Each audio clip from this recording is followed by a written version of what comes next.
Salam keadilan untuk seluruh rakyat Papua. Anda sedang bersama Suara Papua ID, suara yang tidak akan pernah diam dalam memperjuangkan hak-hak rakyat Papua. Hari ini, kami kembali mengangkat isu pelanggaran HAM yang terjadi di tanah Papua, khususnya kasus penembakan terhadap Tobias Silak di Yahukimo. Mengapa kasus ini penting? Karena ini bukan sekadar kejadian tunggal, tetapi bagian dari pola kekerasan negara yang terstruktur, masif, dan sistematis. Mari kita kupas lebih dalam. Mengapa masyarakat Yahukimo dan seluruh rakyat Papua menuntut keadilan bagi Tobias Silak dan semua korban ketidakadilan di bumi cendrawasih? Suara Papua ID kembali mengangkat isu keadilan bagi Tobias Silak, seorang warga sipil yang menjadi korban penembakan oleh aparat TNI dan Kopassus di ibu kota Yahukimo. Kejadian ini menambah daftar panjang pelanggaran hak asasi manusia di tanah Papua, di mana masyarakat sipil sering menjadi korban kekerasan negara tanpa kejelasan hukum. Kasus seperti ini mencerminkan ketidakadilan yang terus terjadi dan perlunya penegakan hukum yang transparan serta akuntabel. Tobias Silak bukan satu-satunya korban, tetapi merupakan simbol dari banyak masyarakat Papua yang mengalami perlakuan serupa. Kekerasan aparat terhadap warga sipil tidak hanya merenggut nyawa, tetapi juga menciptakan ketakutan dan penderitaan berkepanjangan di tengah masyarakat. Setiap warga negara berhak atas keamanan, keadilan, dan perlindungan hukum tanpa terkecuali. Kami menegaskan bahwa 1. Penembakan terhadap warga sipil adalah pelanggaran HAM yang serius. 2. Aparat keamanan seharusnya melindungi, bukan membunuh rakyatnya sendiri. 3. Kasus ini tidak boleh dibiarkan berlalu tanpa penyelidikan yang transparan dan akuntabel. Tuntutan. Atas dasar kemanusiaan dan keadilan, kami menuntut 1. Pengusutan tuntas kasus penembakan Tobias Silak. Pihak berwenang harus menggelar investigasi yang transparan, independen, dan bertanggung jawab. 2. Penegakan hukum terhadap pelaku. Anggota TNI Kopassus yang terlibat harus diadili sesuai hukum yang berlaku. 3. Penghentian kekerasan terhadap masyarakat Papua. Negara harus menjamin perlindungan HAM bagi setiap warga, termasuk Papua. 4. Keterbukaan informasi kepada publik. Masyarakat berhak tahu perkembangan penyelidikan tanpa ada manipulasi atau pengaburan fakta. Tanah Papua tidak boleh terus menjadi medan kekerasan yang dibiarkan tanpa pertanggungjawaban. Keadilan bagi Tobias Silak adalah keadilan bagi seluruh rakyat Papua. Kami menolak diam dan akan terus menyuarakan keadilan sampai keadilan itu benar-benar ditegakkan. Hentikan kekerasan, tegakkan keadilan. Salam keadilan untuk seluruh rakyat Papua. Anda sedang bersama Suara Papua ID, suara yang tidak akan pernah diam dalam memperjuangkan hak-hak rakyat Papua. Hari ini, kami kembali mengangkat isu pelanggaran HAM yang terjadi di tanah Papua, khususnya kasus penembakan terhadap Tobias Silak di Yahukimo. Mengapa kasus ini penting? Karena ini bukan sekadar kejadian tunggal, tetapi bagian dari pola kekerasan negara yang terstruktur, masif, dan sistematis.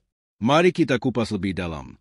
Mengapa masyarakat Yahukimo dan seluruh rakyat Papua menuntut keadilan bagi Tobias Silak dan semua korban ketidakadilan di bumi cendrawasih?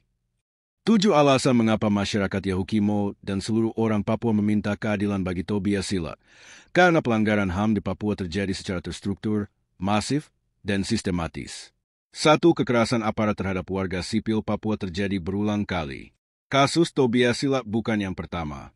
Kekerasan terhadap masyarakat sipil Papua telah terjadi selama bertahun-tahun dengan pola yang sama, penembakan, penyiksaan, penghilangan paksa, dan pembunuhan di luar proses hukum, extrajudicial killing. 2. Negara selalu gagal mengadili pelaku kekerasan. Hampir semua kasus kekerasan aparat terhadap orang Papua berakhir tanpa kejelasan hukum. Pelaku jarang dihukum, bahkan seringkali dilindungi oleh sistem. Impunitas, tidak dihukumnya pelaku kejahatan, terus terjadi, memperkuat ketidakadilan bagi korban dan keluarga mereka. 3. Stigmatisasi dan diskriminasi terhadap orang Papua. Orang Papua sering dicap sebagai separatis atau kriminal ketika menuntut hak mereka.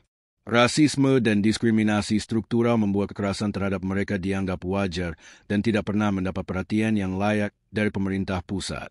4. Kekerasan negara menyebabkan trauma kolektif. Setiap kasus pelanggaran HAM yang terjadi, seperti penembakan terhadap Tobias Silak, menimbulkan trauma yang mendalam bagi masyarakat Papua. Ketakutan, kehilangan, dan penderitaan terus berulang dari generasi ke generasi tanpa adanya penyelesaian yang adil. 5. Papua selalu dijadikan wilayah militerisasi.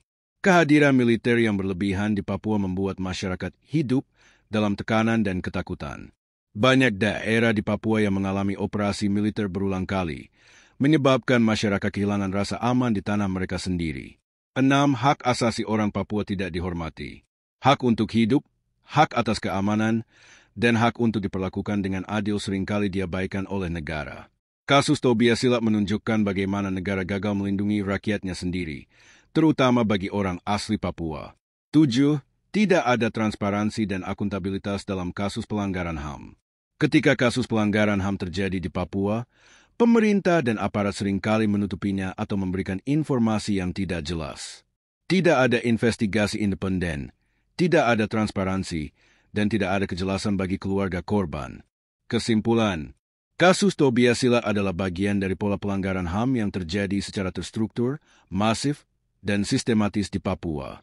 Masyarakat Yahukimo dan seluruh orang Papua meminta keadilan bukan hanya untuk Tobias, tetapi juga untuk semua korban yang telah dibungkam, dianiaya, dan dibunuh tanpa pertanggungjawaban hukum. Suara keadilan tidak akan berhenti sampai negara mengakui kesalahannya, mengadili pelaku, dan menghentikan kekerasan terhadap rakyat Papua. Hentikan pelanggaran HAM, tegakkan keadilan. Keadilan bukanlah hak istimewa, tetapi hak dasar setiap manusia, termasuk bagi rakyat Papua. Kasus Tobias Silat adalah cerminan dari ketidakadilan yang terus terjadi secara terstruktur, masif, dan sistematis di tanah Papua. Kita tidak boleh diam. Suara kita adalah kekuatan untuk menuntut keadilan dan menghentikan kekerasan terhadap rakyat Papua. Suara Papua ID akan terus menyuarakan kebenaran sampai keadilan benar-benar ditegakkan. Tetaplah bersama kami, sebarkan pesan ini, dan terus berjuang untuk hak asasi manusia di Papua. Hentikan pelanggaran HAM, tegakkan keadilan. Papua bukan zona perang. Papua adalah rumah bagi rakyatnya. Selamat siang untuk kita semua. Saya kawan Marco Mahabul bersama teman Front Justice for Tobias Silat di Kabupaten Yahukimo. Pada hari ini kami menggelar aksi pembagian selebaran dari beberapa titik yang ada di Kabupaten Yahukimo, titik jam kota, titik ruko, dan titik pemukiman. Pada hari ini tanggal 17 Januari 2024 kami melakukan pembagian selebaran dengan tujuan kami menyampaikan updatean kasus terbaru berdasarkan surat SP2HP yang keempat yang diberikan oleh Polda Papua kepada keluarga korban. Dalam isinya Polda Papua menyampaikan tentang sudah melakukan pemeriksaan terhadap 20 lebih saksi yang terdiri dari 3 dari korban dan selebihnya dari pelaku, yaitu institusi militer. Dalam updatean kasus juga penyidik Polda menyampaikan bahwa mereka baru menahan 2 terduga pelaku dari kesatuan polisi, yaitu yang pertama dari Kapolres Yahukimo dan yang kedua dari Satgas Damai Kartens. Tujuan dari pembagian selebaran ini, kami melihat bahwa surat rekomendasi yang diberikan oleh Komnas HAM pada tanggal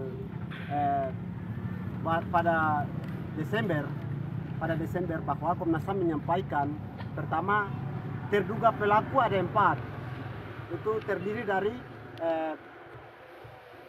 personil operasi Damai Kartens.